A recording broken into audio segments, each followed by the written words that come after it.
Hello everyone, आपका एक बार फिर से स्वागत है। और आज हम लोग एक और मिस्टीरियस कहानी के बारे में बात करेंगे। एक ऐसी फ़्लाइट जो उड़ान तो भरती है लेकिन अपने डेस्टिनेशन में कभी नहीं पहुंचती है, और 11 साल हो गए हैं और किसी को आज तक नहीं पता है कि ये प्लेन कहाँ पे है। Flight number MH370। तो बात है 8 मार्च 2014 की।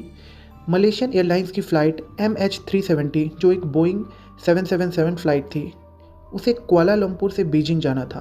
अंदर लगभग 240 यात्री सवार थे। ये MH370 फ़्लाइट कुछ इस तरह से गायब होती है जैसे कि हिंदुस्तान से आर्टिकल 370।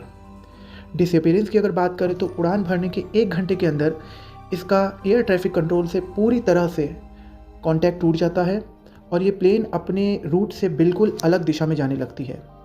उसके बाद इन्वेस्टिगेशन की बात करें तो बहुत खोज के बाद, बहुत ज़्यादा एक्सटेंसिव खोज के बाद भी सदर्न इंडियन ओशन की तरफ इसके कुछ मलबे मिलते हैं, लेकिन आज तक इसके पूरे रैकेज यानी मलबे डिब्री नहीं मिले हैं और कारण भी नहीं पता है कि क्या हुआ इस प्लेन के साथ। क्या ये कोई हादसा था, क्या ये कोई मल्टी डिमेंशनल सीन है, या ये कोई हाईजैकिंग था या एक्सीडेंट है, इसके बारे में आज तक कुछ नहीं पता है। थ्योरीज़ की अगर बात करें तो कुछ लोग कहते हैं कि ये पायलट का एक्शन था, डेलिबरेट पायलट एक्शन, यानी कि हाईजैकिंग था जिसके कारण फ़्लाइट के डायरेक्शन को मोड़ दिया गया, या सुसाइड था पायलट का। कुछ लोग कहते हैं कि एक मैकेनिकल फेलियर था प्लेन का जिसके कारण प्लेन क्रैश हो गई। कुछ लोगों का कहना है कि केबिन डीप्रेशराइजेशन हुआ था। दोस्तों, केबिन डीप्रेशराइजेशन वो होता है जिसमें प्लेन के अंदर एयर प्रेशर बहुत कम हो जाता है, जिससे सांस लेने में बहुत दिक्कत होती है और उसके कारण प्लेन को एमरजेंसी बेसिस में बहुत नीचे 10,000 फीट के नीचे ले जाया जाता है सर्वाइवल के लिए। और उस समय सारे ऑक्सीजन मास्क ड्रॉप हो जाते हैं हर पैसेंजर के सीट में। ये सिस्टम के फेलियर के कारण होता है या लीक के कारण होता है। हाइपोक्सिया सिचुएशन बन जाता है।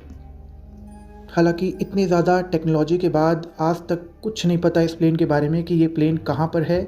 इतना ज़्यादा डेवलपमेंट और आर्टिफिशियल इंटेलिजेंस का यूज़ करने के बाद भी इस प्लेन के बारे में आज तक कोई जानकारी नहीं है।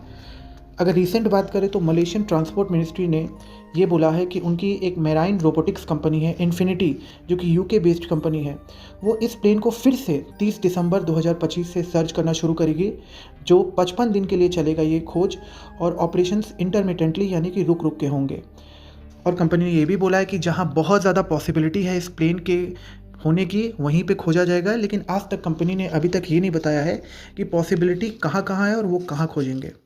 दोस्तों, अगर ऐसी ही और मिस्टीरियस कहानी के लिए मेरे चैनल को सब्सक्राइब करें।